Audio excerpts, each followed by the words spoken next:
Now from KWWL, this is the Steele Report. And welcome to this week's edition of the Steele Report. And let me just, as a disclaimer right off the top here, if you're tired of talking about the election and election results and all the analyzing, this is not the show for you, okay? Because Chris and I are going to one more time go kind of a recap of what happened in the historic and dramatic election on Tuesday. And of course, I'm talking about University of Northern Iowa political science professor Dr. Chris Larimer of UNI back with us. He's our KWWL political analyst. So let's just begin real quick here. Wow, what a historic night and what a dramatic turnaround from what the polls had indicated was going to happen. What's your overall thought as you had a couple of days to think about this? Yeah, just trying to reflect on where to put it in terms of some historical context. You know, I think from a political science perspective, we often talk about what we call the fundamentals, or sort of a couple of key variables when trying to forecast elections. And it always comes down to the economy.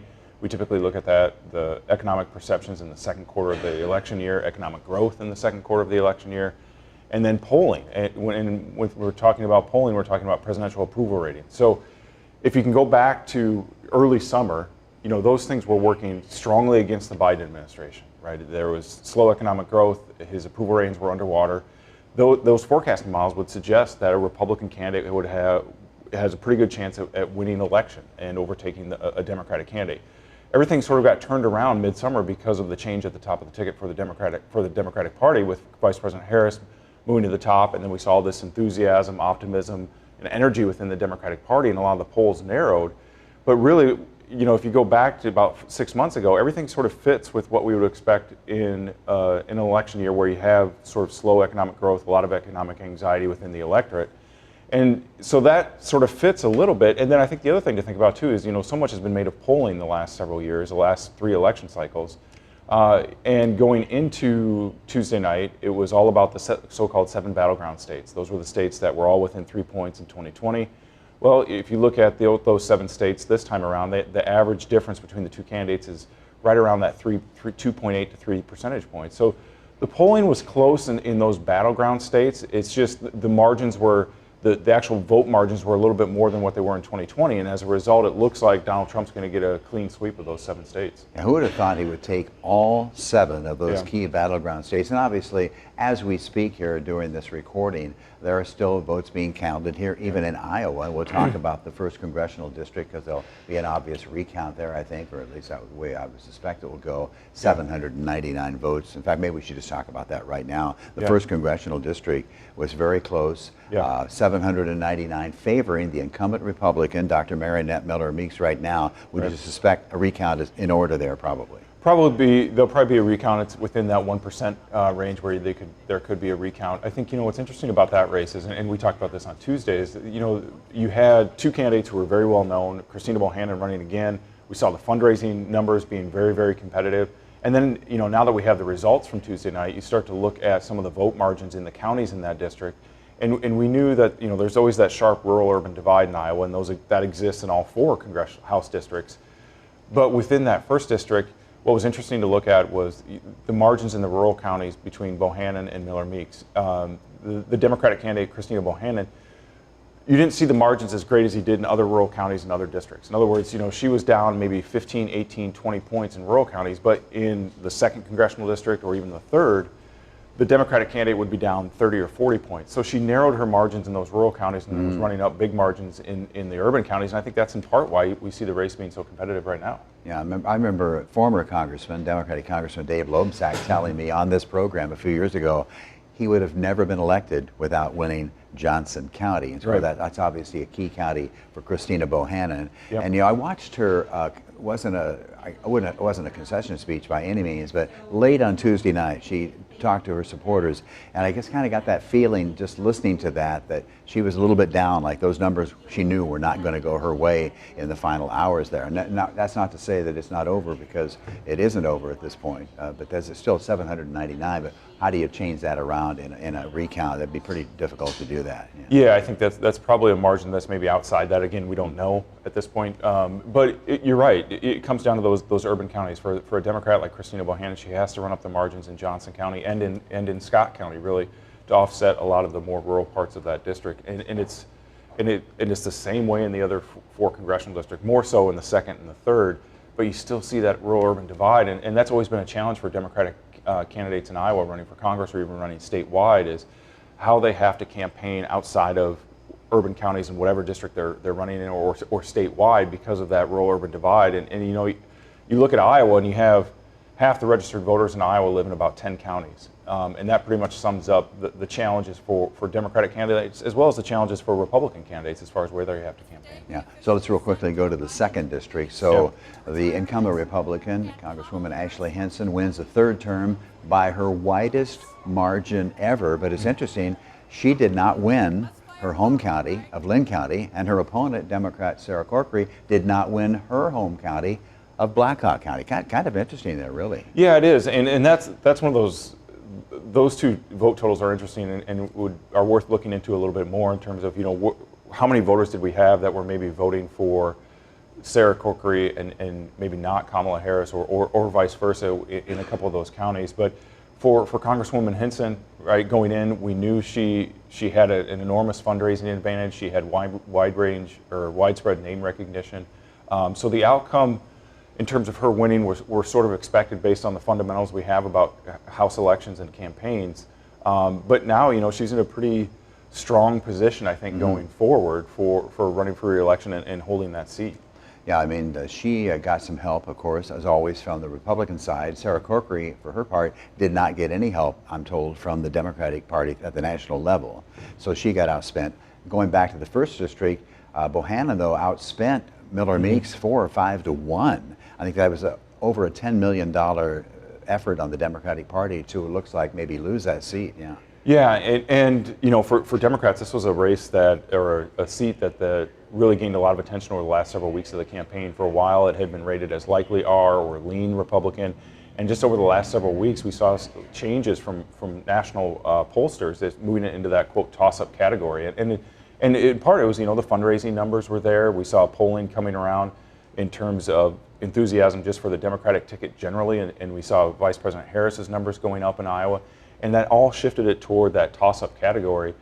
But again, everything else we knew about the race suggested it was going to be very competitive, and that's what we saw on Tuesday night. Yeah, so locally, Dave Sires, Republican, former city council member in Cedar Falls, pulls an upset, a slim victory over the incumbent Democrat, Eric Giddens. What do you make of that race? And I know he did no advertising on television at all. Dave Sires I'm talking about. Eric Giddens, I saw a few spots here on Channel 7, and Dave Sires wins that race.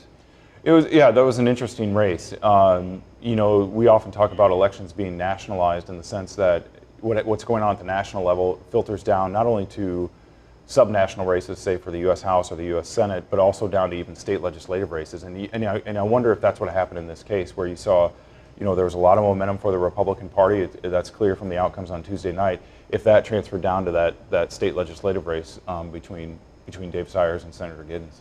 So as we speak, the Senate, of course, United States Senate is going to go Republican. They're going to have the control. A little undecided yet on the House, but it could also go Republican. And then you have a Republican in the White House. That's a pretty big trifecta for the coming up 4-year term, and then that'll be it for Donald Trump. So he has a lot to prove, and I think he wants to prove a lot of things in these next 4 years. Yeah, you're right. It's looking at the moment like there could be unified Republican control of the federal government. Then the question becomes, okay, what do they do with that control, right? We talk a lot in the policy sciences about what are called, quote, policy windows, that when you have that sort of shift or unified shift to one-party control, do you see some sort of significant policy change being pushed through during that short period of time? And if that's the case, you would likely see it before that first midterm election in 2026. And so you think about the issues that President-elect Trump has talked about in terms of immigration or tariffs or tax cuts. You wonder if he's going to if he sees this as an electoral mandate or having what they call political capital, does he try to move on one of those three issues and try to push some significant policy change through? Mm-hmm. It's interesting, one of the big groups that did help President-elect Trump is the Hispanic. Latino vote really changed moving toward him. He didn't win it, but he had a big boost there. And a lot of that, I think, is maybe that a lot of the Latino families who have come here legally are working hard to raise their families. They know that they're doing the right thing and wanted to do it the right thing, and then they're getting kind of tarnished by some of those who have come in illegally. Yeah, you're right. And what we see in terms of the polling there, and so far is at least that President-elect Trump did much better than Republican candidates have in the past among Latino voters, and particularly among Latino men. And you're right. I think we know that economic anxiety, economic frustration was one of the leading indicators going into the election, and there's no reason to expect that didn't affect every demographic within the electorate. And so that may be driving why we see the higher than expected support among Latinos for President-elect Trump, is that economic frustration. And his campaign was in part centered on the issue of economic anxiety, along with immigration, but certainly economic anxiety. Let's talk about the Iowa legislature. Republicans have had a big majority here in recent years anyway. They actually increased it even more on Tuesday. It's going to be 35-15 Republicans in the Iowa Senate, 67-33 on the other side in the Iowa House. Just incredible to see what the governor now will try to push forward in the next session, because he's going to have an easy way to pretty much have it her own way. Yeah, and you think about the Iowa legislature and just state government generally here in Iowa, when the legislature convenes in January, that's going to be in year number 9 of unified control. Republicans took over control of state government following the 2016 election, so this will be year number 9 of unified control. And we've seen some big policy changes as a result of Republicans having control, right? There's been a lot of movement on tax cuts, state individual income tax cuts. There's been movement on education in particular. There's been movement on gun rights, on reproductive rights policy.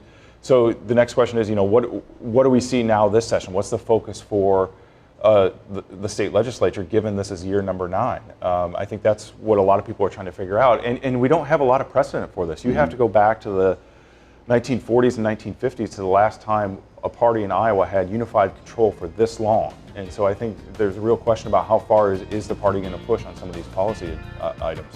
Okay, we're going to take a short break here on the Steele Report and come back and talk more politics. I know some of you anyway are tired of it.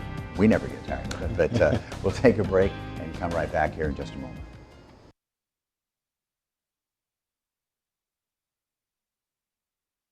And welcome back to this week's edition of the Steele Report. Again, I say, if you're tired of talking politics and the election, not the show for you this week. We're kind of recapping everything. I wanted to go locally here real quick, Chris, with the Waterloo vote for the new high school. Overwhelming approval after it was actually forced on the ballot, which actually I think in the long run that was probably a good thing, made it more transparent. People had a chance to have their say.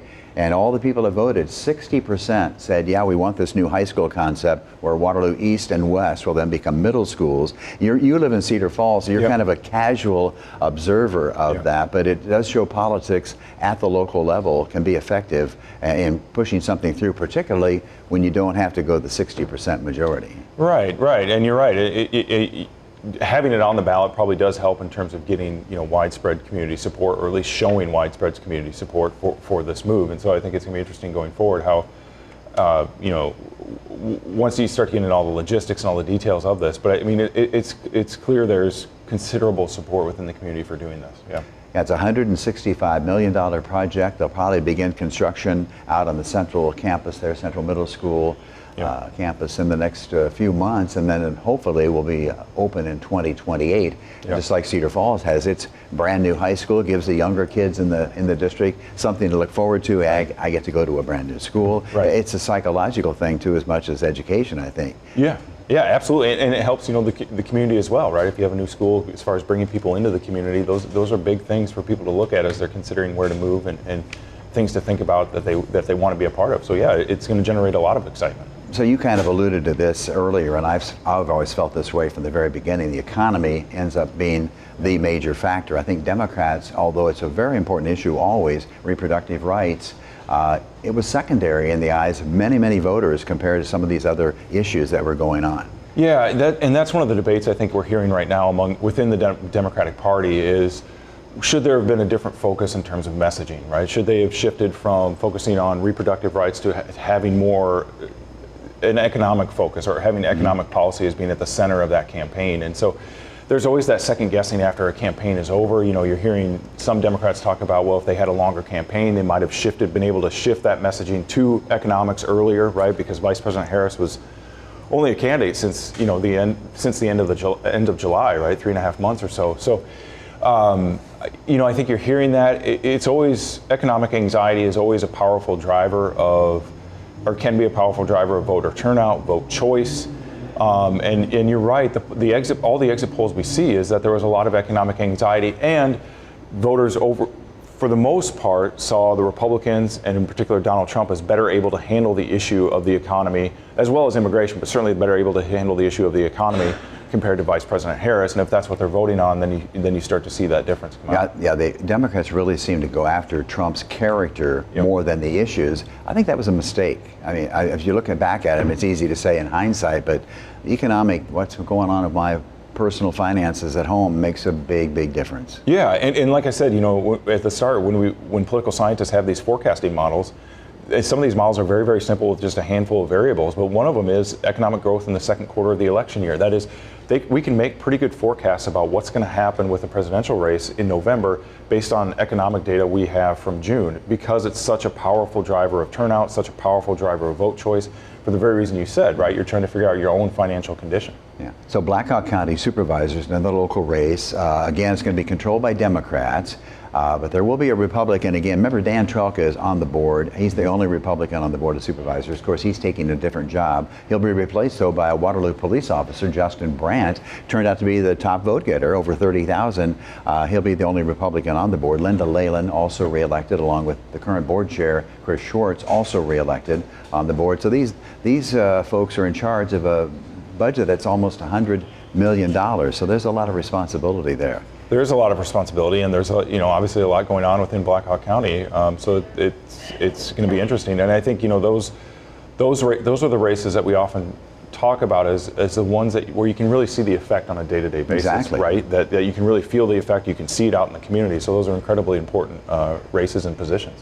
One race or a couple of races on the state level. So Brad Zahn, he was going for his 6th term. He's a Republican out of Urbandale. That was a big upset. That was kind of surprising. It was, because he's in the leadership within the Republican Party as President Pro Tem, has been in the legislature, as you said, for a long time, and to see all these other races shifting to the right, but not that one. And his district is unique, right? You said Urbandale, Johnston, it's more urban area, but he's very well known in that area. So to see all these Republicans win or even pick up seats against Democratic incumbents, but then have a Republican incumbent like that not win, you have to wonder what's going on within that district, if there were some dynamics that we just couldn't observe up here in Waterloo, Cedar Falls. And let's go to the far state over there, on the other side, I should say, in Dubuque County. So we have a Democrat, Chuck Eisenhardt, been in the legislative session a long time. Yep.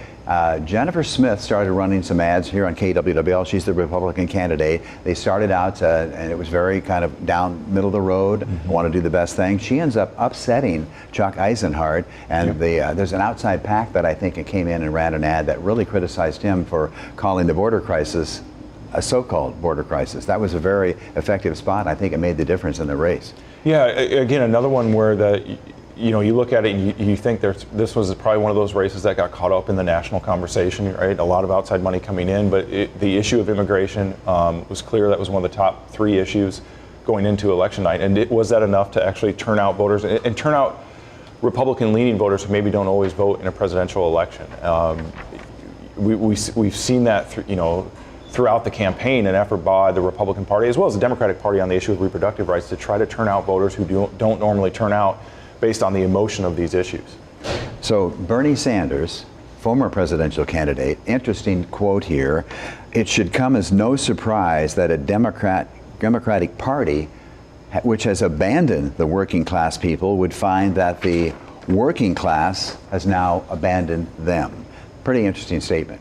Yeah, and I think it gets down to what you were talking about in terms of messaging on economics, right? Economics on an individual level. The giving off the impression that the Democratic Party is really concerned with economics on an individual level. I think that's what Senator Sanders is getting at, that maybe the party was moving away from that, or that voters didn't sense that, because from the start of this campaign, we've seen polling showing that voters were trusting the Republican Party, Donald Trump, more than, say, the Democratic Party or Joe Biden, or the Democratic Party and Kamala Harris on the issue of the economy, on the issue of inflation, on the issue of their own personal financial condition. And so, I think what Senator Sanders is getting at, if there had been more of a focus there, or that the campaign were to really try to draw a sharp contrast with Donald Trump, and not to say that they didn't, because they did try to do that on the issue of tax cuts, but I think it was a challenge for Vice President Harris, given that we saw some of those negative inflation numbers under the Biden administration. It was hard for her to pivot away from those numbers and that perception. Okay. A couple of big losers for the night. I think we kind of alluded to this earlier. Maybe polling gets a setback this time for sure. That was wrong in many areas, in particular the Des Moines Register Iowa poll, highly respected. Totally wrong this time. Just, were you shocked by that? I was. I was, because as political scientists, we have a lot of respect for Ann Seltzer, what she does with that poll, how accurate she's been. I mean, she's been off before, but for the most part, she's incredibly accurate, right? She's the so-called gold standard when it comes to figuring out the views of Iowans in elections or going into elections, and so to see it that far off, outside the margin of error, was shocking, but again, every pollster's off. Every pollster has difficult elections, and it also just speaks to how hard it is to be a pollster. It's getting harder and harder to get people to respond. We know response rates are down to about 7, 8, 9%, and just to try to understand the psychology of voters is really difficult. And you mentioned this last week too. Yeah. And are they telling you the truth? Well, that's the other part of it, right? I mean, if you're a pollster, you can do everything you want in terms of statistical weighting, identifying likely voters and so forth, but you need to have voters be forthcoming with you if you want to get a good read on the electorate. So Vice President Harris has already called President-elect Trump, and she said that we will engage in a peaceful transfer of power. A significant different response than what we saw 4 years ago with the results. But I think one of the things is that it looks like President-elect Trump is going to win the overall vote anyway. The Electoral College, obviously, is going to be well over 300, it looks like, but the vote itself among all Americans will favor him by several million. Yeah, right. At least at the moment, the popular vote, he's winning the popular vote. I think, we're still waiting at the moment for voting to be finished counted in some West Coast states with Washington, Oregon, and in particular California, where Vice President Harris is up considerably. So there's still a few million votes out there to be counted, which could, and the expectation is those votes will overwhelmingly go toward Harris. So that gap could narrow, but it's, at the moment, he has a pretty sizable lead in the popular vote, and as you said, won the Electoral College, what now looks at quite easily, because it looks like he's going to sweep all 7 battleground states. All right, one more break here on the Steele Report for this week, and we'll wrap up Decision 2024, finally, here in just a couple of minutes with Chris. Thanks for watching. We'll be right back.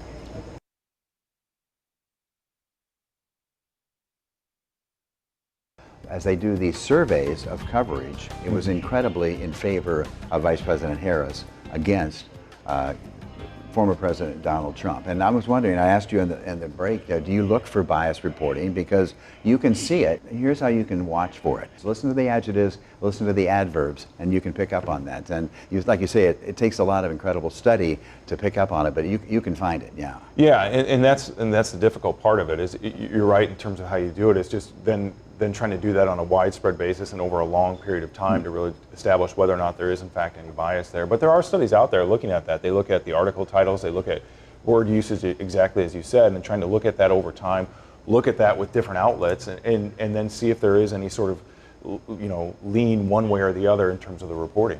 I hope journalists will start remembering that we're not supposed to be biased. We're supposed to be in the middle and let every side tell its story, and then you, the viewer, have a chance to decide where where you stand. There's a responsibility on you too to also do your homework as well. So as we look ahead, it's going to be a very interesting transition of power.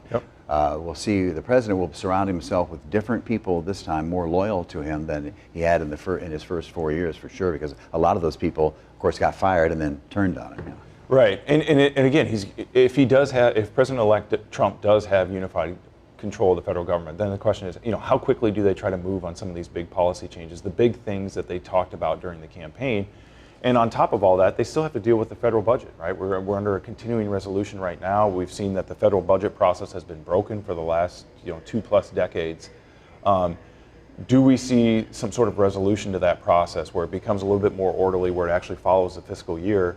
Or does that process sort of get bogged down by bipartisan politics? And we've seen it get bogged down even among intra-party fights, right? Where the House Freedom Caucus is having arguments over government spending, and we see changes in the speaker as a result of that. I think that's one of the challenges going forward, even when you have unified government. But we're out of time for this week's edition of the Steele Report. We'll see you back here next week with a new edition. And as always, thanks for watching.